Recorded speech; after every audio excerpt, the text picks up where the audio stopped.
بسم اللہ الرحمن الرحیم۔ سورۃ الملک، آیت نمبر 28۔ قل ارأیتم ان اہلکنی اللہ ومن معی او رحمنا۔ کل سے آیت پھر شروع ہو رہی ہے کہ نبی کریم صلی اللہ علیہ وسلم سے کہا جا رہا ہے کہ آپ ان سے کہہ دیجیے، ارأیتم کیا دیکھا تم نے، ارأیتا کا مطلب ہوتا ہے غور کیا تم نے، ان اہلکنی اللہ اگر ہلاک کر دے مجھے اللہ، ومن معیہ اور جو میرے ساتھ ہیں، یعنی کہ صحابہ اکرام تعالیٰ اجمعین، ایمان والے، او رحمنا یا وہ ہم پہ رحم کرے۔ یہاں پہ دیکھیں ہلاک کا لفظ جو ہے نا، اہلکنی اللہ، تو اس میں ہلاک کا لفظ آئے گا، موت کا لفظ نہیں ہے، اماتا نہیں آئے گا کہ موت دے دے۔ عربی میں موت اور ہلاک جو ہے دونوں الگ الگ لفظوں کے لیے استعمال ہوتے ہیں گے۔ موت سمپلی ڈیتھ کے لیے ہوتا ہے اور ہلاک کرنے کا مطلب ہوتا ہے گا کسی کو وائلنٹلی بہت ظلم و زیادتی کر کے ہلاک کرنا۔ اور یہاں پہ جو نبی کریم صلی اللہ علیہ وسلم سے یہ کہلوایا جا رہا ہے نا، اصل میں اللہ تعالیٰ یہ اس دور میں یہ آیت نازل ہو رہی ہے جب کہ قریش جو تھے وہ پریشان ہو گئے تھے نبی کریم صلی اللہ علیہ وسلم کی دعوت کے سامنے، وہ آپ کے پیغام کے آگے کوئی توڑ نہیں پا رہے تھے کہ نا کس طرح ہم اس دعوت کو روکیں۔ تو یہاں اب وہ پلان کر رہے تھے نبی کریم صلی اللہ علیہ وسلم کو ایگزیکیوٹ کرنے کی، اور آپ صلی اللہ علیہ وسلم کے قتل کی پلاننگ کر رہے تھے، نعوذ باللہ۔ تو یہاں اللہ تعالیٰ نے ان کی اس پلاننگ کو خود ہی ایکسپوز کر دیا ہے یہ کہلا کے کہ اگر مجھے ہلاک کر دے اللہ۔ اور اس میں ایک بات یہ بھی کلیئر کی جا رہی ہے کہ جب تک اللہ نہ چاہے موت نہیں آ سکتی، موت سے نہیں ڈرنا ہے گا، صرف اللہ سے ہی ڈرنا ہے گا۔ اور کس بات سے ڈرنا ہے گا کہ اللہ تعالیٰ موت جو ہے وہ ہماری حسن خاتمہ کے ساتھ ہو، وَتَوَفَّنَا مَعَ الْأَبْرَارِ، کہ اللہ تعالیٰ ہمیں نیک لوگوں کے ساتھ فوت کرے، نیک لوگوں کے ساتھ اٹھائے۔ تو کہا جا رہا ہے او رحمنا، یا پھر وہ ہم پہ رحم کرے، یعنی اللہ تعالیٰ رحم کرے۔ اصل میں ہماری پروٹیکشن کون کرتا ہے؟ رحمان کرتا ہے۔ تم سوچو تمہاری پروٹیکشن کون کرے گا؟ فَمَن يُجِيرُ الْكَافِرِينَ مِنْ عَذَابٍ أَلِيمٍ، تو کون بچائے گا کافروں کو دردناک عذاب سے۔ یجیر کا لفظ آیا ہے، جار عربی میں پڑوسی کو کہتے ہیں، یعنی جو قریب ہوتا ہے۔ ہم دعا مانگتے ہیں نا ہر مغرب کی نماز کے بعد، اللہم اجرنی من النار، تو ہم کیا کہتے ہیں؟ اللہ تعالیٰ ہمیں آگ سے بچائے۔ اس کا کمپلیٹ میننگ نہیں ہے یہ، بچانے کا لفظ جو ہے نا وہ ہم پڑھتے ہیں ربنا آتنا فی الدنیا حسنۃ وفی الآخرۃ حسنۃ وقنا عذاب النار۔ تو وقنا جو ہے نا، قنا کا معنی ہوتا ہے بچانے کا، وقایا اس میں بچانے کا آتا ہے، لیکن وہ جو اجرنی ہے نا اس کا مطلب ہے کہ اللہ تعالیٰ ہمیں اپنے قریب کر کے آگ سے بچا لے، یعنی جتنا جتنا ہم اللہ کے قریب ہوں گے جہنم سے دور ہو جائیں گے، محفوظ ہو جائیں گے۔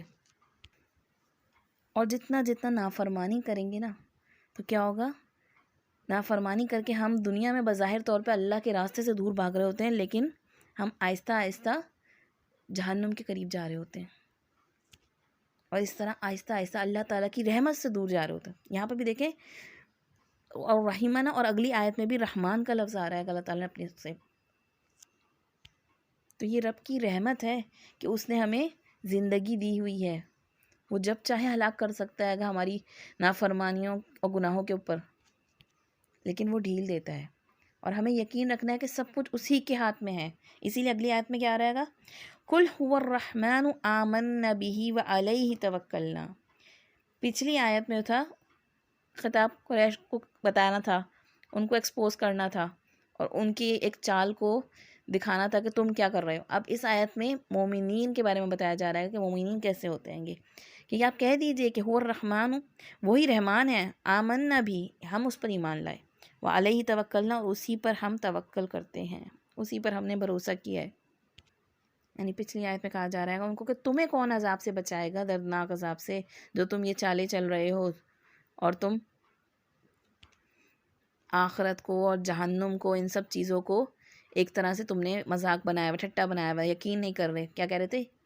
یقولون متی ھذا الوعد، کہ کب ہوگا یہ وعدہ، جبکہ ہم ایمان والے، ان سے کہلوایا جا رہا ہے نبی کریم صاحب کہہ دیجئے کہ ہم تو رحمان پر ایمان رکھتے ہیں اور اسی پر بھروسہ کرتے ہیں، اسی نے ہمیں زندگی دی ہے، وہی ہماری زندگی کی حفاظت کر رہا ہے، ہم اس کے راستے پر چل رہے ہیں، اس کا کلام تم تک پہنچا رہے ہیں، کوئی کچھ نہیں کر سکتا ہمارا جب تک رحمان نہ چاہے۔ تو بات رحمان پر ایمان کے ساتھ توکل پر آ گئی۔ توکل کیا ہوتا ہے؟ کسی بھی کام میں اپنی بے بسی کا اظہار کرنا اور دوسرے پہ اعتماد کرنا. وکیل کسے کہتے ہیں؟ وکیل پہ کرتا ہے انسان اپنا کیس اس کے حوالے کر دیتا ہے نا کہ میں تم پہ بھروسہ کرتا ہوں، تم میری طرف سے دفاع کرو. تو ایمان والے اللہ پہ بھروسہ کرتے ہیں کہ اللہ ہی نے کرنا ہے سب. ہر چیز فنا ہونے والی ہے، ہم اپنے آپ پر بھی بھروسہ نہیں کر سکتے، صرف اور صرف اللہ پر بھروسہ کرنا ہے. اور یہی توحید خالص ہے. ایاک نعبد و ایاک نستعین، کہ ہم صرف تیری عبادت کرتے ہیں اور صرف تجھ ہی سے مدد چاہتے ہیں.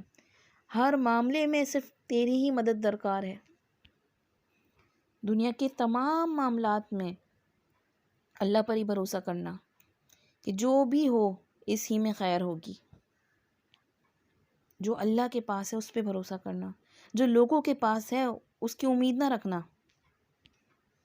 توکل ایمان کی علامت ہے.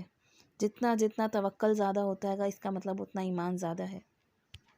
آپ کو پتہ ہے احادیث مبارکہ سے پتہ چلتا ہے بغیر حساب کتاب جو جنت میں جانے والے ہیں ان کی ایک صفت توکل ہے، کہ وہ صرف اور صرف اپنے رب پہ بھروسہ کرتے ہیں.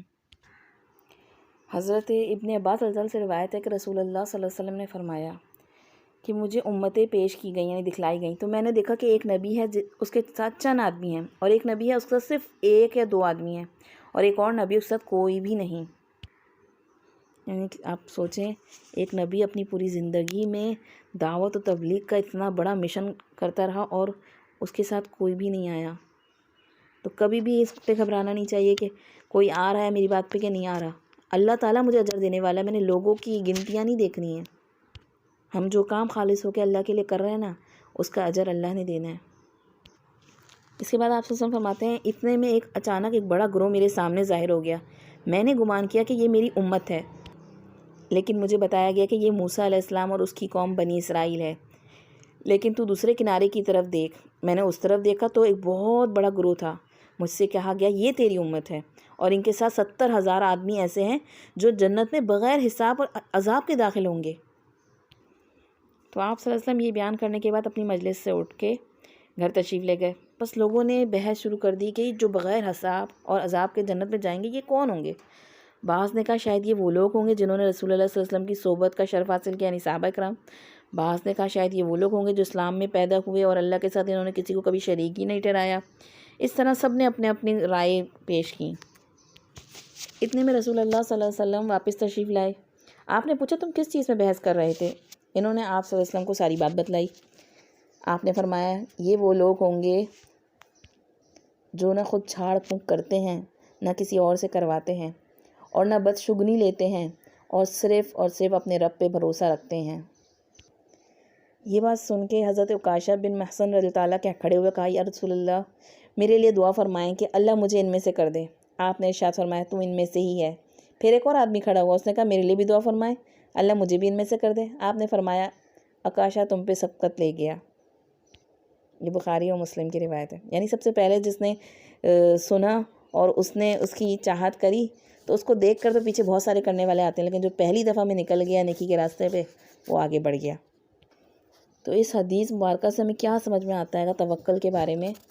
اور خاص طور پہ ایک اور حدیث مبارکہ ہے، اس میں اسی حدیث کی ڈیٹیل ہے. تو اس میں آتا ہے 70,000، ہر 70,000 کے ساتھ 70,000 یعنی 70,000 ملٹیپلائی بائی 70,000.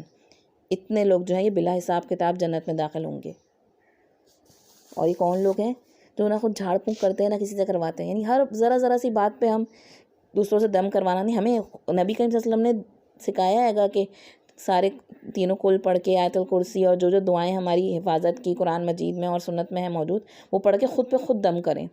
ہر وقت کسی بابا کے پاس لے جاؤ، ان سے دم کروا دو، ان سے دعا کروا دو، تو یہ آپ کو اللہ پہ بھروسہ نہیں ہے، آپ کا اللہ تعالیٰ سے کوئی تعلق نہیں ہے. اور دوسری چیز بدشگنی نہیں لیتے. ذرا سی چیزوں پہ بدشگنی لینا کہ یہ اس کی وجہ سے یہ ہو جائے گا، اس کی وجہ سے یہ ہو گیا، تو رب پہ بھروسہ کرنا ہے گا. جب تک اللہ نہ چاہے کچھ نہیں بگڑ سکتا، اور جب تک اللہ کا حکم نہ ہو کوئی خیر بھی نہیں پہنچ سکتی. اسی لیے تقدیر پر ایمان جو ہے ایمان کا حصہ ہے، اور ان سب چیزوں سے انسان کے ایمان اوپر نیچے ہوتا ہے. اور اللہ تعالیٰ توکل کرنے والوں سے محبت کرتا ہے.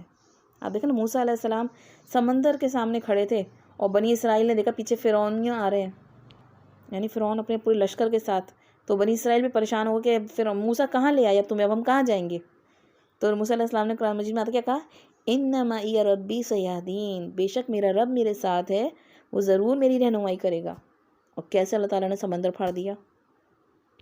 تو انسان مشکل سے مشکل حالات میں بھی ہو نا تو ڈگمگائے نہیں، ادھر ادھر نہ پھرے کہ کس شکل دیکھتا پھرے کہ کس کے پاس جاؤں، اس کا رب اس کے ساتھ ہے، رب کو پکارے اور رب پہ یقین کے ساتھ پکارے کہ یا رب تو میرے ساتھ ہے، میں صرف تجھے ہی پکاروں گا۔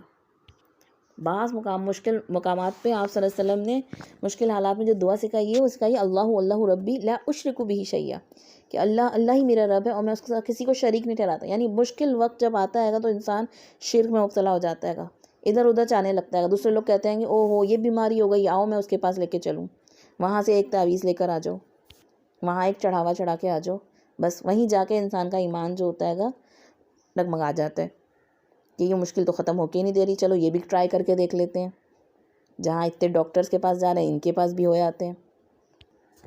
تو یہ نہیں کرنا ہے ایمان کے معاملے میں نا، ڈاکٹرز کے پاس جائیں آپ علاج کرائیں، لیکن یقین بھروسہ کہ شفا اللہ ہی دے گا، اور جب اللہ نے لکھی ہے تبھی دے گا۔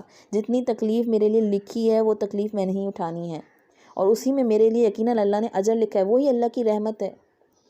ہر چیز کو جو ایمان والا ہوتا ہے وہ اللہ کی رحمت سمجھ کے ایکسیپٹ کرتا ہے۔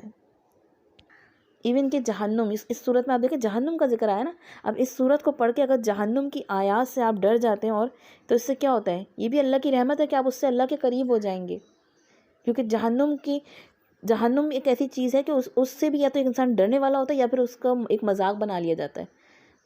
انہوں نے بھی، کافروں نے بھی مذاق بنایا تھا، اور آج بھی بہت جہنم کے حوالے سے لوگ بڑا مذاق اڑاتے ہیں۔ آپ کو پتہ ہے یوتھ میں تو اتنا تک چل رہا ہے کہ جو پارٹیز وغیرہ ہوتی ہیں اس میں تھیمز ہوتی ہیں نا، جیسے ہیلوئین کی پارٹی ہوتی ہے شیطان وغیرہ کی، تو اسی طرح ایک ہیل پارٹی بھی ہوتی ہے جس میں جہنم کے سارے مطلب کاسٹیومز اور ایسی چیزیں پہن کے آتے ہیں کہ وہ اس کو انجوائے کر رہے ہیں، اس کا مذاق اڑا رہے ہیں۔ تو اس سے کیا ہوتا ہے، ایمان نکلتا جاتا ہے آپ کے دل سے، آپ جتنا جہنم کے قریب ہو رہے ہیں آپ اللہ سے دور ہو رہے ہیں، رحمان کی رحمت سے دور ہو رہے ہیں۔ تو اللہ تعالیٰ نے آخر میں کہہ دیا فَسَتَعْلَمُونَ مَنْ هُوَ فِي ضَلَالٍ مُبِينٍ، بس عنقریب تم جان لوگو کہ کون ہے کھلی گمراہی میں۔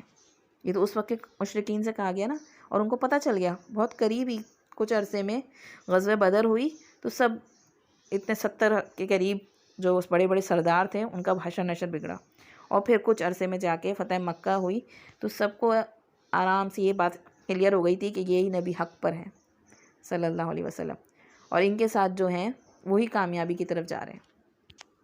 تو وقتی طور پہ وہ وقت مشکل لگ رہا ہوتا ہے، لیکن عنقریب جو غلط راستے پہ نکل جاتے ہیں نا ان کو بھی پتہ چل جاتا ہے گا، اور تو صحیح راستے پہ ڈٹے رہتے ہیں استقامت کے ساتھ، رب پہ توکل بھروسہ کرتے ہیں گے، اللہ تعالیٰ انہیں بھی مشکلات سے نکال دیتا ہے۔ تو آپ دیکھیں اس صورت میں اللہ تعالیٰ نے اپنا خاص انٹروڈکشن، ایک تعارف کرایا گا کس طریقے سے، اور بار بار هو الذی کہہ کے اللہ تعالیٰ کی طرف اشارہ کیا، اور خاص طور پہ پھر تھوڑی سی آیتوں کے بعد رحمان کا نام اللہ تعالیٰ نے اپنی رحمت کی صفت سے نام لیا، لیکن بار بار ہمیں متعارف کرایا۔